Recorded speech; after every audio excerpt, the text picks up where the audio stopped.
Halo, assalamualaikum warahmatullahi wabarakatuh. Bertemu lagi dengan saya, Diana dari UPN Veteran Jakarta. Sekarang kita akan membicarakan tentang instrumen penelitian. Jadi ini adalah suatu instrumen ya. Ini yang akan kita berikan adalah tentang kuesioner. Jadi ini memang yang paling penting sekali ya dalam suatu penelitian. Yang jelas pertama kali adalah Anda sudah punya variabel kan, otomatis Anda harus sudah punya variabel. Kemudian apa namanya, variabel itu apa ya kan, mungkin ada variabel x1, x2 ya, variabel y dan seterusnya ya, yang akan terpakai dalam penelitian Anda. Itu yang pertama itu kan, yang sudah jelas itu sudah ada pasti itu. Kemudian variabel tersebut otomatis akan Anda cari dulu konstruknya ya, suatu konstruk kesimpulan gitu ya. Jadi apa isi ya dari kontrak tersebut, di mana di situ biasanya itu ada yang namanya indikan ya, indikasi di dalamnya yang menjadi suatu ukuran ya kan, ukuran untuk penelitian tersebut ya. Jadi dalam dijabarkan dulu kan dalam dimensi, kemudian juga di dalam itu ada indikator ya. Nanti dari indikator tersebut kita akan buat kuesioner, butir-butir kuesioner ya gitu. Dari mana sih ya, otomatis biasanya dari teori ya kan, atau kemungkinan juga Anda boleh dari penelitian terdahulu ya, mengadopsi dan seterusnya. Itu yang jelas Anda harus punya itu gitu ya. Nah, dari tadi yang indikator tersebut ya, dibagi menjadi komponen yang kecil tadi, yaitu butir-butir ya, berupa butir-butir pertanyaan gitu. Nah, butir-butir ini apa? Harus relevan ya, atau terkait dengan ada apa yang kita akan ukur gitu ya. Kemudian butir-butir tersebut harus ringkas ya, apalagi zaman sekarang ini kan Anda sedang ada pandemi ya, berarti Anda harus bikin biasanya dengan Google Form kan. Nah itu artinya jangan terlalu panjang gitu kan, jangan terlalu panjang, bikin butir-butirnya ringkas tapi jelas ya gitu. Jadi kemudian juga butir-butir itu tidak boleh membingungkan ya.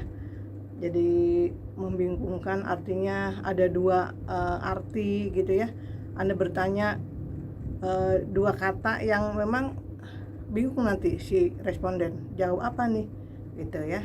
Kemudian jadi butir yang bagus itu memang hanya memuat satu pemikiran gitu ya. Nah jadi butir yang baik itu tidak memuat dua hal yang negatif gitu. Oke, nah kita lanjut. Jadi sebetulnya prinsip dari susunan kata itu apa sih gitu ya. Jadi ini tentang secara keseluruhan ya, kuesioner secara keseluruhan. Jadi yang pertama adalah ketepatan isi pertanyaan ya. Jadi ketepatan isi pertanyaan. Jadi sifat variabel tersebut ya yang diteliti, perasaan subjektif ya. Artinya kan kita mau bertanya tentang pendapat seseorang ya gitu, atau di sini fakta objektif ya. Artinya kalau fakta itu kan memang fakta yang faktual, pertanyaan faktual ya, biasanya lebih ke demografi ya kan, dari misalnya umur ya kan, terus mungkin umur, pendapatan ya, kemudian jenis kelamin, itu adalah faktual istilahnya. Kemudian berikutnya adalah susunan kata dan bahasa ya. Bahasa kuesioner itu sebaiknya disesuaikan dengan tingkat pemahaman dan pendidikan responden ya. Jadi biasanya kan ini dengan kuesioner itu biasanya langsung ada skala kan. Nah skala itu harus diperhatikan tingkat pendidikannya apa nih. Jadi kalau Anda misalnya respondennya Anda nih mau bertanya terhadap siswa-siswa SMP gitu ya, atau murid-murid SD gitu kan, artinya tingkat pendidikan mereka masih belum tinggi ya, membedakan antara misalnya menggunakan skala Likert ya yang poin 5 dengan skala dikotomi ya dan tidak. Nah itu lebih baik menggunakan skala yang dikotomi ya dan tidak, karena mereka membedakan selalu dengan sering juga bingung kan, masih bingung. Nah gitu, jadi lebih baik dalam pensakalaan ini ya gitu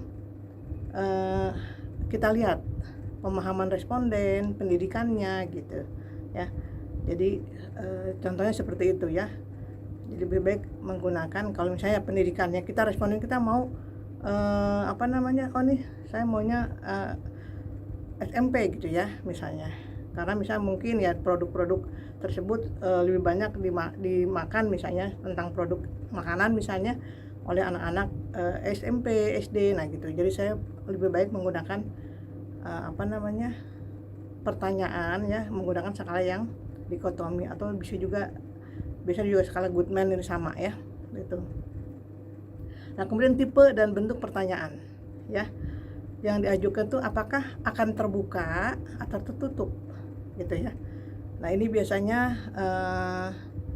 kalau terbuka itu memang menulis sendiri kan isiannya itu ya ini agak repot ya kan, biasanya untuk membuat suatu jawaban terbuka, karena mungkin bisa juga panjang ya, bisa juga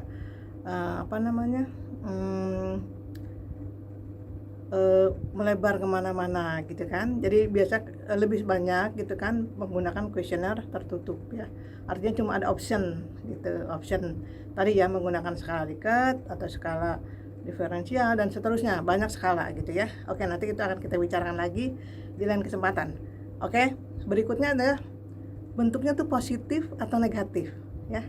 Jadi dalam hal pertanyaan kuesioner ini ya, bentuknya positif atau negatif ya. Kalau bentuknya negatif otomatis ya, misalnya nih contohnya, kalau dia menjawab sangat setuju gitu kan, nah itu berarti harus dibalik ya dalam hal penilaian. Jadi biasanya sangat setuju nilainya 5, nah tapi kemudian harus dibalik menjadi nilainya 1 gitu ya. Jadi itu menggunakan pertanyaan. Tapi biasanya memang dalam satu misalnya Anda buat butir 30 ya Anda selipkan butir-butir negatif ya, untuk ya ini konsisten dari si responden ya gitu. Apa sih sebutnya positif negatif itu?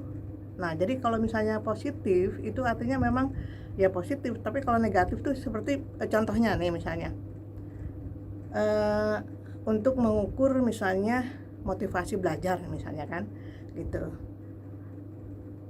Apa contohnya, siswa A belum pernah duduk di depan kelas misalnya ya, saya senang duduk di belakang gitu. Nah itu adalah pertanyaan negatif ya gitu, karena yaitu kan kalau misalnya motivasinya tinggi ya, dia akan selalu milih duduk paling depan gitu ya. Itu dalam hal misalnya dia mengikuti pelajaran gitu. Itu contohnya, jadi negatif ya. Nah itu biasanya ya tadi yang saya bilang, nilainya itu ya dalam perskalaan itu harus terbalik ya, berbanding terbalik gitu. Pertanyaan yang sederhana ya, artinya semua responden itu tahu arti itu gitu ya. Jadi jangan misalnya Anda membuat suatu pertanyaan yang orang ini apa sih artinya gitu ya, apalagi misalnya ada dalam bahasa Inggris gitu ya. Nah itu harus dibuatkan bahasa Indonesia saja ya. Jadi sederhana artinya mereka mengetahui dengan pasti gitu ya. Jadi bukan yang sangat susah dimengerti gitu. Kemudian pertanyaan yang mengarahkan ya gitu. Kemudian juga pertanyaan yang menggeneralisasi ya. Jadi itu salah satu prinsip ya susunan kata gitu kan. Bentuk pertanyaannya seperti apa. Kemudian urutan pertanyaan ya. Jadi urutan pertanyaan ini adalah sebaiknya gitu ya membawa responden dari pertanyaan yang bersifat lebih umum ke pertanyaan spesifik, dan dari pertanyaan yang relatif mudah ke pertanyaan yang semakin sulit gitu ya. Jadi yang mudah dulu ya, kemudian ya terus ke yang sulit gitu. Jadi diurutkan perbagiannya seperti itu. Kemudian biasanya memang peneliti itu menginginkan data pribadi ya, data pribadi dari responden kan. Nah itu yaitu biasanya demografi lebih ke situ ya. Jadi mengungkap informasi seperti usia ya kan, kemudian tingkat pendidikan, status pernikahan, dan penghasilan, nah gitu. Nah kalau untuk nama, nah ini kalau memang tidak sangat tidak diperlukan ya nggak perlu lah ya. Jadi nggak usah nama Anda siapa ini gitu. Nah itu biasanya memang nggak diperlukan kan untuk nama seseorang, ya lebih baik nggak usah ya, nggak perlu gitu. Jadi nggak perlu dibuat pertanyaan siapa. Kemudian sekarang prinsip pengukuran ya. Nah jadi data yang diperoleh harus tepat untuk menguji hipotesis gitu. Karena ketepatan skala yang digunakan bergantung kepada jenis data yang perlu dikumpulkan ya. Jadi artinya kalau Anda menggunakan skala interval ya, yaitu yang data yang didapat itu adalah data interval ya. Atau misalnya skala nominal ya, yang didapat itu adalah data nominal. Jadi kira-kira ini Anda mau menggunakan analisis apa? Nah ini Anda harus perhatikan itu ya. Jadi penskalaan ini juga sangat penting ya. Jadi apakah itu skala ordinal ya, misalnya interval gitu dan seterusnya. Nah kemudian setelah data diperoleh ya dari kuesioner yang sudah dibagikan oleh Anda itu, nah di sini harus diuji dulu ya kan, ketepatan data itu dinilai mengenai diuji validitas dan keandalan, reliabilitasnya bagaimana.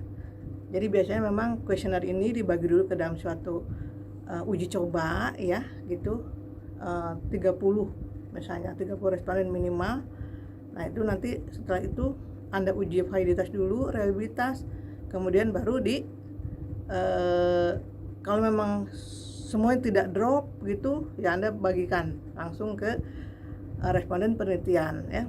Karena responden uji percobaan ini ya itu ya berbeda kan dengan responden untuk penelitian ya. Jadi kalau Anda responden penelitiannya 200 ya itu di luar dari situ ya, di luar dari responden tadi uji coba.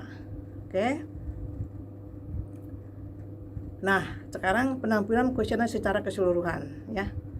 Jadi biasanya tuh kuesioner itu ada pendahuluan ya kan gitu. Kemudian lihat panjang kuesionernya ya.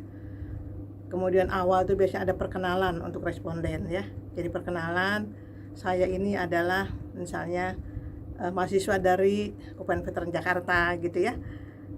Ingin minta bantuan ya. Karena dalam hal ini saya sedang melakukan misalnya penelitian, membuat suatu skripsi dengan judul ini. Mohon para responden untuk mengisi ya sesuai dengan apa yang diminta ya, dengan benar dan seterusnya. Jadi itu ada memperkenalkan diri ya. Kemudian menyusun pertanyaan ya, setelah itu ada pertanyaannya ya gitu. Kemudian memberikan instruksi apa ini misalnya Anda harus jawab. Jadi Anda harus menulis ya, misalnya Anda menyingkat tapi di atas itu sudah ada penjelasan ya, misalnya sangat setuju SS gitu ya, atau misalnya SL selalu gitu, terus sangat tidak setuju STS. Itu harus ada penjelasan instruksinya seperti apa ya. Jadi petunjuk ya, artinya si responden akan mengerti gitu ya, bagaimana harus menulis, harus mengisi kuesioner itu gitu ya. Jadi nah kemudian juga selain itu juga penjajaran yang baik, artinya si kuesioner itu jangan sampai ya kiri kanannya itu tidak baik ya, tidak rata, tidak penjajaran gitu. Jadi itu yang harus diperhatikan.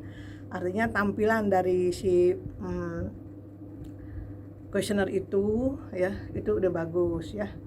Nah, yang terakhir memang ya Anda ya tadi sekali lagi nggak apa-apa mengucapkan terima kasih ya kan, karena sudah dibantu untuk mengisi kuesioner yang Anda harus isi gitu ya. Jadi saya rasa itu ya yang hari ini. Nanti kita ketemu lagi di lain kesempatan.